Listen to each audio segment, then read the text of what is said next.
दोनों हाथ उठाकर तन्मयता के साथ भारत माता का जयकारा लगाएंगे। भारत माता की। मंच पर उपस्थित आज के कार्यक्रम के उत्सव मूर्ति, दल नायक जन्म शताब्दी समारोह श्रीमान डॉक्टर चिन्मय पंड्या जी, हिमाचल प्रदेश के राज्यपाल महामहिम शिव प्रताप शुक्ला जी, मेरे परम मित्र और उत्तराखंड के मुख्यमंत्री श्रीमान पुष्कर सिंह धामी जी, भारतीय जनता पार्टी उत्तराखंड के प्रदेश अध्यक्ष श्रीमान महेंद्र भट्ट जी, भाजपा के वरिष्ठ नेता श्री मदन कौशिक जी, उत्तर प्रदेश के परिवहन मंत्री श्रीमान दयाशंकर सिंह जी, और आज इस पंडाल में और आभासी रूप से ऑनलाइन जुड़े हुए गायत्री परिवार के सभी भक्तजनों को मेरा प्रणाम, राम राम।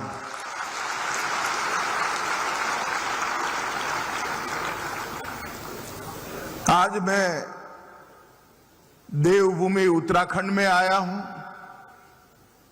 देवभूमि में पैर रखते ही हजारों साल की तपस्या की ऊर्जा का अनुभव होता है।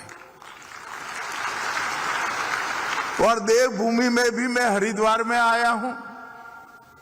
एक कुंभ क्षेत्र है, सप्त ऋषियों की तपस्या की भूमि है। अनगिनत संतों ने यहां अपने आत्मा के साथ साथ करोड़ों लोगों की आत्मा को जागरूक कर आध्यात्म के रास्ते पर प्रशस्त करने का पुरुषार्थ इसी भूमि पर किया है।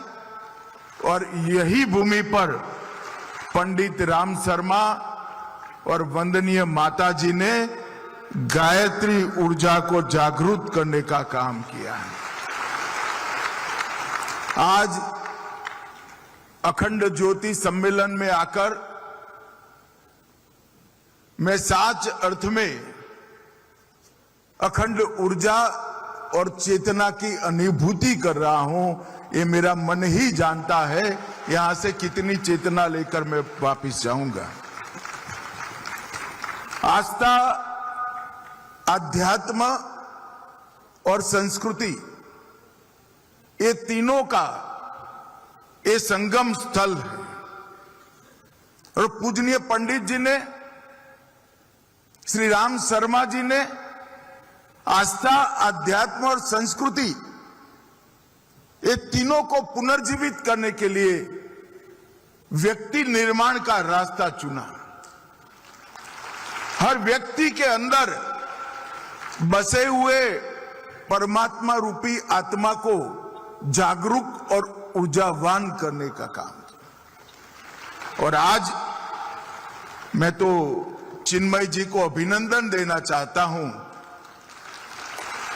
बहुत बहुत अभिनंदन देना चाहता हूं। चारों सम्मेलनों का थीम उनका बड़ा प्रशंसनीय है, परंतु आज उन्होंने राष्ट्र निर्माण का संकल्प का जो काम लिया है वो सच अर्थ में बहुत प्रशंसनीय है।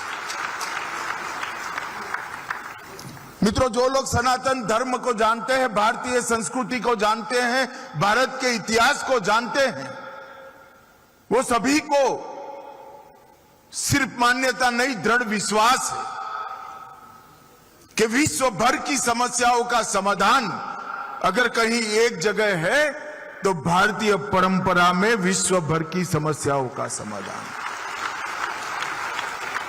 तो आध्यात्मिक रूप से भारत का पुनर्निर्माण वो सिर्फ भारत के लिए नहीं, समग्र विश्व के लिए कल्याणकारी होने वाला है। और कई सारे अर्थदृष्टाओं ने, स्वामी विवेकानंद जी हो, महर्षि अरविंद हो या पूजनीय पंडित राम शर्मा जी हो, ये सब ने अपनी ओजस्वी वाणी में विश्वास व्यक्त किया है कि जब भारत अपने पूर्ण तेज के साथ जागरूक होगा, समग्र विश्व को, समग्र ब्रह्मांड को तेजोमय बनाएगा। और मुझे विश्वास है ऐसी मनुष्यों की, ऐसे अर्थदृष्टाओं की वाणी कभी विफल नहीं जाती है। उनके मुख से जो सत्य वचन निकले हैं, इसको हम सब ने ब्रह्मा के वचन मानकर ही आगे बढ़ना पड़ेगा और उस विश्वास के साथ आगे बढ़ना। और पंडित राम शर्मा ने भक्ति को मंदिर के गर्भगृह से निकालकर लोगों के मुंह तक, जिह्वा तक, आत्मा तक पहुंचाने का काम किया गायत्री मंत्र के माध्यम से। ये आज जो विशाल समागम दिख पड़ा है, सातों नगरों में भी आभासी स्वरूप से इसको गायत्री परिवार के सभी लोग देख रहे हैं और देश और विश्व भर में देख रहे हैं। इतना बड़ा भक्तों का समूह एक जीवन में सृजित करना, इससे बड़ा कोई काम नहीं हो। युग दृष्टा पंडित श्री राम शर्मा आचार्य और वंदनीय माता भगवती देवी, ये दोनों ने अनेक जीवनों का काम, अनेक युगों का काम अपने एक ही नश्वर देह के समय में कर कर दिखाया है। एक ऐसा वटवृक्ष बनाया जो वटवृक्ष की छांव में 100 से अधिक देशों में 15 करोड़ से ज्यादा अनुयायी आज अध्यात्म के मार्ग पर अपने आत्मा के कल्याण का मार्ग प्रशस्त कर रहे हैं। और आज ये अखंड ज्योति की सती मनाई जा रही है। आप कल्पना करिए, 1925-26 से लेकर 2026 तक एक ही मार्ग पर, एक ही ध्येय के साथ, एक ही लक्ष्य के साथ, न केवल एक व्यक्ति, न केवल एक विचार, करोड़ों लोगों को साथ में लेकर आगे बढ़ना, कितनी ऊर्जा होगी पंडित जी के जीवन में, उनके विचार में, उनके कर्मों में, कि उनके जाने के इतने वर्षों बाद भी अखंड ज्योति न केवल जलती रही, करोड़ों लोगों के दिल में आत्मा के दीपक के रूप में वो अखंड ज्योति ने स्थान दे दिया। ये 1925-26 का साल, इस 7वें राष्ट्रीय पुनः जागरण का साल रहा।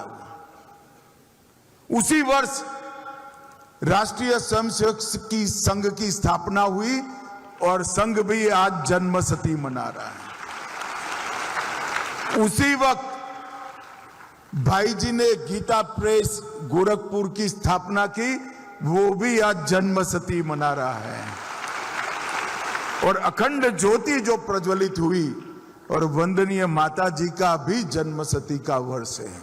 एक प्रकार से ये सभी काम एक ही वर्ष में शुरू होने का मतलब है कि वो वर्ष को ईश्वर ने ही भारत के पुनः जागरण के लिए निर्मित किया होगा। मैं आज पंडित राम शर्मा जी ने गायत्री परिवार की परंपरा की जो स्थापना की, महामना मदन मोहन मालवीय का के जिस आंदोलन को आशीर्वाद मिले, वो आंदोलन, वो परंपरा और उसका भाग स्वरूप आप सभी को मन पूर्वक प्रणाम करता हूं। मित्रों, यहां पर एक प्रकार से गायत्री परिवार के शताब्दी वर्ष का कार्यक्रम है। अखंड ज्योति के प्रागट्य के 100 साल हुए, वंदनीय माता भगवती देवी शर्मा के धरती पर अवतरण के भी 100 साल हुए और गुरुदेव पंडित राम शर्मा जी की तपस्या के भी 100 साल पूरे हुए। व्यक्ति के लिए 100 साल का जीवन एक प्रकार से पूर्णता माना जाता है, परंतु व्यक्ति निर्माण और पुनः जागरण के लिए जो संस्थाएं काम करती है, इनके लिए 100 साल शैशव काल होता है, नई ऊर्जा के साथ आगे बढ़ने का काल। आज करोड़ों लोगों को गायत्री मंत्र के साथ, गायत्री उपासना के साथ, गायत्री साधना के साथ पंडित राम शर्मा ने जोड़ा। वो करोड़ों लोगों की जिम्मेदारी है कि चिन्मय भाई के नेतृत्व में 100 साल में नई ऊर्जा और जोश के साथ हम आगे बढ़े और इस तरह से आगे बढ़े, इस उत्साह से आगे बढ़े कि यही तपोभूमि पर, यही सप्त ऋषियों की भूमि पर, यही कुंभ भूमि पर गायत्री परिवार के 200 साल भी इससे भी ज्यादा उत्साह के साथ।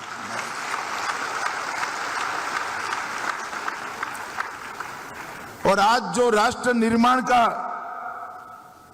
संकल्प का दिन तय किया है, मैं आपको बाद में बात करूंगा, परंतु राष्ट्र निर्माण का संकल्प ये आज कितना समयोचित है, इसकी भी मैं बात करूंगा। परंतु मैं पंडित राम शर्मा के जीवन पर बात करना चाहता हूं। देश भर के इतिहास का, देश के महापुरुषों का और आध्यात्मिक जीवन को ऊर्जा लेने वाले अनेक संतों के जीवन का मेरा गहरा अध्ययन है। और मैं आज गायत्री परिवार के कार्यक्रम में आया हूं इसलिए नहीं कह रहा हूं, गायत्री परिवार की अखंड ज्योति की शताब्दी है इसलिए नहीं कह रहा हूं। मेरे मन की मान्यता है, भारतवर्ष पंडित राम शर्मा के उपकारों से कभी मुक्त नहीं हो पाएगा। एक जीवन में करोड़ों लोगों को व्यक्ति निर्माण के आंदोलन के साथ जोड़ना, भक्ति के साथ जोड़ना, आध्यात्म के रास्ते पर प्रशस्त करना और गायत्री मंत्र का एक प्रकार से पुनर्जीवन करने का काम। सनातन धर्म में कई कुरीतियां आ गई। बहनें गायत्री मंत्र नहीं बोल सकती। क्यों नहीं बोल सकती? किसी के पास जवाब नहीं था और एक कुरीति को तोड़ने का काम पंडित राम शर्मा ने। हर जाति, हर समाज और लिंग भेद के बगैर गायत्री मंत्र के माध्यम से हर आत्मा को कल्याण का मार्ग प्रशस्त करने का रास्ता पंडित गायत्री शर्मा ने बताया। और पंडित राम शर्मा जी ने मदन मोहन मालवीय ने जो उनको सीख दी थी कि गायत्री मंत्र के ज्ञान को जन जन तक पहुंचाओ, उसको अपना जीवन मंत्र कर दिया। वसंत पंचमी के दिन ही अखंड ज्योति का प्रागट्य हुआ और फिर मथुरा की पुण्य भूमि से एक कुंभ क्षेत्र में गुरुदेव उसको लेकर आए और उन्होंने पूरा जीवन इसको समर्पित कर दिया। 1971 में इस पुण्य भूमि पर ज्योति का प्रागट्य हुआ, शांति कुंज की स्थापना हुई और गुरुदेव ने जो रास्ता बताया, जो करोड़ों लोगों ने उस रास्ते पर चलना प्रशस्त किया। युग कोई धर्म नहीं बदल सकता, युग कोई धर्माचार्य भी नहीं बदल सकता, युग कोई फिलसॉफी नहीं बदल सकती। इन्होंने एक सूत्र दिया, बड़ा सरल सूत्र दिया, मैं मानता हूं उस सूत्र ने पूरे भारत को रास्ता दिखाया। उन्होंने कहा हम बदलेंगे, युग बदलेगा। जब तक व्यक्ति नहीं बदलता है, राष्ट्र भी नहीं बदलता है, समय भी नहीं बदलता है, युग बदलने का तो सवाल ही नहीं है। हर व्यक्ति को अच्छा व्यक्ति बनना, हर व्यक्ति को आध्यात्म के रास्ते पर जाना, अगर हर व्यक्ति आध्यात्म के रास्ते पर चल पड़ता है तो युग का परिवर्तन अपने आप हो जाता है। और देखिए साहब, देखते देखते देखते इतने सालों के कम समय में 15 करोड़ परिवार इस आंदोलन के साथ जुड़ गए। उन्होंने धर्म को कर्मकांड के आवरण से निकालकर वैज्ञानिक अध्यात्म के साथ जोड़ने का काम गुरुदेव ने किया। हम बदलेंगे, युग बदलेगा। और गायत्री मंत्र, ये दोनों के बीच में गहरा रिश्ता है। गायत्री मंत्र संस्कृत में रचा गया एक मंत्र मात्र नहीं है। हमारे यहां सनातन धर्म में कल्पना है कि देव और दानव दोनों हमारे शरीर के अंदर बसते हैं। गायत्री मंत्र के 24 अक्षर जो है वो 24 सद ग्रंथियों को झंकृत करते हैं। जब आप आपकी नाभि से गायत्री मंत्र का उच्चारण करते हो, वो 24 अक्षर तप, दान, वीरता, धैर्य, तेज, तपस, ये सारे गुणों को पोषित करने वाली ग्रंथि को झंकृत करते हैं। और पद्मासन के अंदर नाभि से बोला गया गायत्री मंत्र हमारे अंदर की सद ग्रंथियों को झंकृत कर कर एक्टिवेट करता है। और उसके साथ ही इसकी विरोधाभासी जो ग्रंथि है, जिसको हमारे शास्त्रों ने असुर का कहा, तप के सामने उपभोग है, वीरता के सामने कायरता है, दान के सामने लोभ है, वो 24 ग्रंथियों का समन भी करता है और सद ग्रंथियों को उत्तेजित करता है। अगर हर व्यक्ति के अंदर ये 24 गुण गायत्री मंत्र के उच्चारण से बढ़ते हैं और साधक जब आगे बढ़ता है तो अपने आप सारे आवरण हटते जाते हैं। तो हम बदलेंगे का जो नारा है, इसको उन्होंने गायत्री मंत्र के साथ जोड़ा। हम कैसे बदलेंगे? हमारी वृत्तियों को बदलेंगे, हमारे गुणों को बदलेंगे, सद्गुणों का विकास करेंगे और खराब गुणों का धीरे धीरे धीरे ह्रास कर कर हम आध्यात्म को जागरूक कर कर आगे के रास्ते पे निकलेंगे। ये वैज्ञानिक आधार देने का काम पंडित राम शर्मा जी ने किया। गायत्री मंत्र की रचना समग्र पृथ्वी पर बसते मानवों के कल्याण के लिए की गई, मगर धीरे धीरे वो कर्मकांड बनकर रह गया था। पंडित राम शर्मा ने गायत्री मंत्र को वैज्ञानिक आधार देकर नई ऊर्जा देने का काम किया।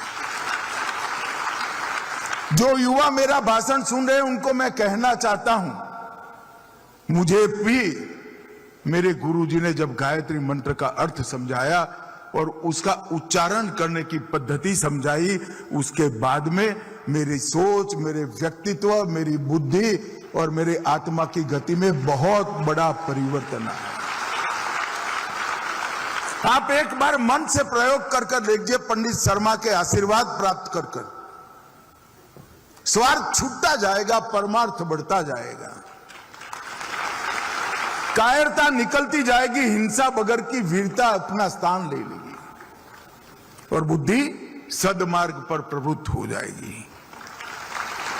और ये अखंड ज्योति बिना किसी विज्ञापन के, बिना किसी बाहरी सहायता से 100 से अधिक भाषाओं में करोड़ों लोगों के पास पहुंचती है। ये पंडित राम शर्मा और वंदनीय माता जी की एक प्रकार से तपस्या का परिणाम है।